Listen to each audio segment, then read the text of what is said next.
Salut, la fin de cette 22e journée avec les matchs du dimanche, qui a commencé par la défaite à la Méno du Racing Club de Strasbourg contre une équipe de Lorient transfigurée depuis son bon mercato, et même s'il y avait 15 joueurs nouveaux par rapport à ce mercato côté Lorient, c'est le fantastique Mohamed Bamba qui a marqué encore 2 buts aujourd'hui et qui a été évidemment pour beaucoup dans le succès breton en Alsace.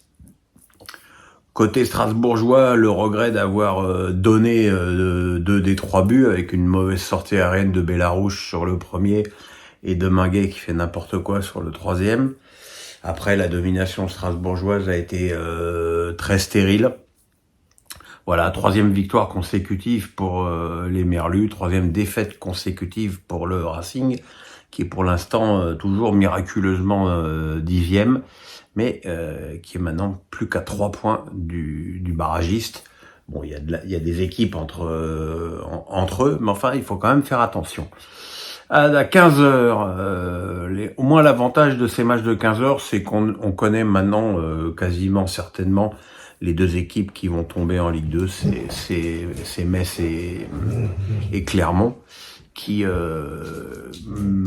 Metz qui a fait un non-match, un de plus à Montpellier, qui était pourtant pas bien vaillant depuis le début de la saison. Silla a ouvert le score très rapidement, et puis Sagnan de la tête a marqué le 2e but avant que Savanier mette son petit penalty habituel.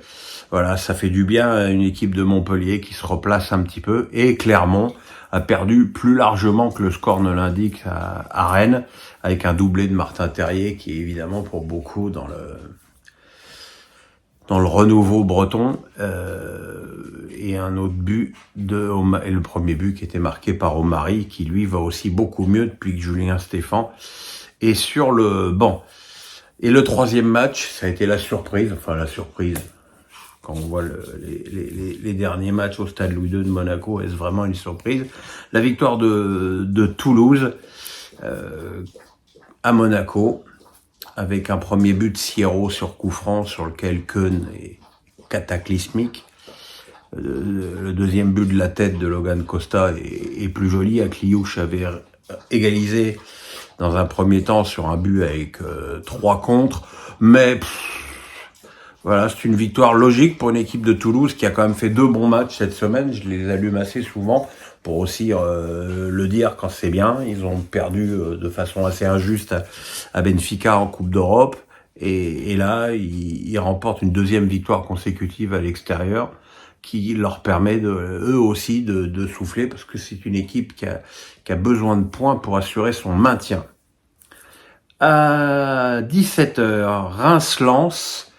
Alors je vais être très franc, j'ai détesté ce match. J'ai trouvé que c'était un pauvre match de Ligue 1. J'ai trouvé alors beaucoup d'engagement, le rythme n'est pas en cause, mais quelle pauvreté technique, et surtout un match qui a, c'est tout ce que je déteste dans le foot, que du duel. Les équipes qui font quasiment pas 2 passes pendant toute la partie. Alors miraculeusement, dans ce match, il y a quand même eu 2 buts. Le premier était marqué par Diakité, bien servi par Ito, et qui a repris le ballon au premier poteau. L'égalisation, elle est arrivée, je regarde, 4 minutes plus tard, sur un but de Saïd de la tête. Et la seconde période, où il y a eu quelques occasions, mais rien de bien franche, a été surtout, encore une fois, marquée par ce qu'on doit appeler un scandale d'arbitrage, avec ce tacle odieux d'Okoumou sur Aguilar. Et là, ce qu'il y a de terrible, c'est que Benoît Mignot, que j'aime bien, et qui est plutôt pour moi parmi les bons arbitres, a été voir la VAR, et qui ne revient pas sur son carton jaune et ne donne pas un rouge que la France entière a vu. Et c'est terrible. Et c'est terrible parce qu'à l'arrivée, on ne parle que de ça. Et ça commence à être vraiment un grave problème. Et puis ce soir, Brest a battu Marseille 1-0 sur un but de Lies Melou à la 88e minute de jeu, où il intercepte un ballon de l'arrière gauche suisse, là, dont j'ai oublié le nom, et entre lui et Onana. Lees-Melou, qui était encore sur le terrain, malgré le nombre de fautes assez incalculable qu'il fait pendant un match, et surtout Lees-Melou, qui aurait dû concéder un penalty pour un tacle sur Ndiaye, et là, encore une fois, que fout la VAR. Mais on va mettre ça globalement dans l'arbitrage de Monsieur Buquet, qui a été à l'envers tout le match. Et surtout, ce qu'on voit, c'est qu'il commence à y avoir un climat de défiance contre les arbitres un petit peu partout, parce que moi je parle quand même avec des gens des clubs, et les arbitres les clubs en ont marre de ces matchs où ce sont les arbitres qui décident de tout partout. J'en reviens d'ailleurs au match de Strasbourg où quand même Bakwa a été expulsé pour un tacle sur Isaac Touré en fin de match. Je suis pas certain que c'était un tacle qui valait carton rouge direct. Mais bon, là aussi, Monsieur Léonard a fait un arbitrage assez catastrophique.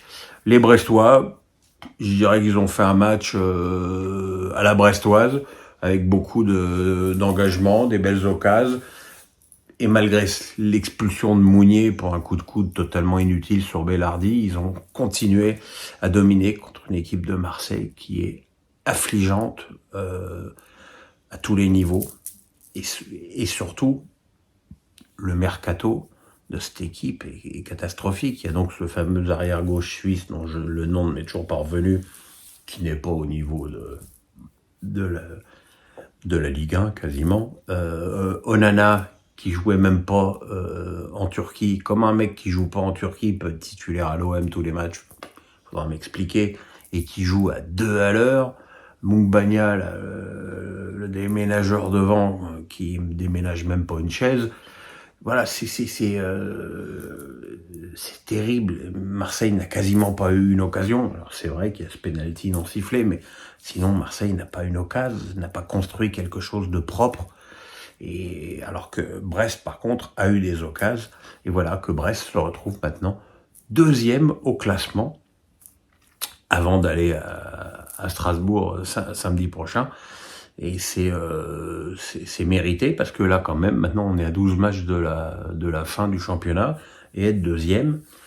Et quand on voit le rythme sur lequel Nice et Monaco sont, il n'y a pas de raison que ça change vraiment dans les semaines qui viennent.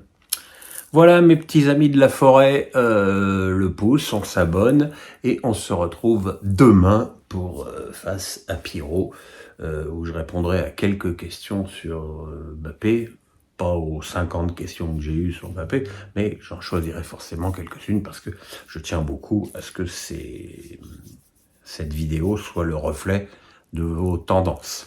Voilà, je vous embrasse, à demain, bye.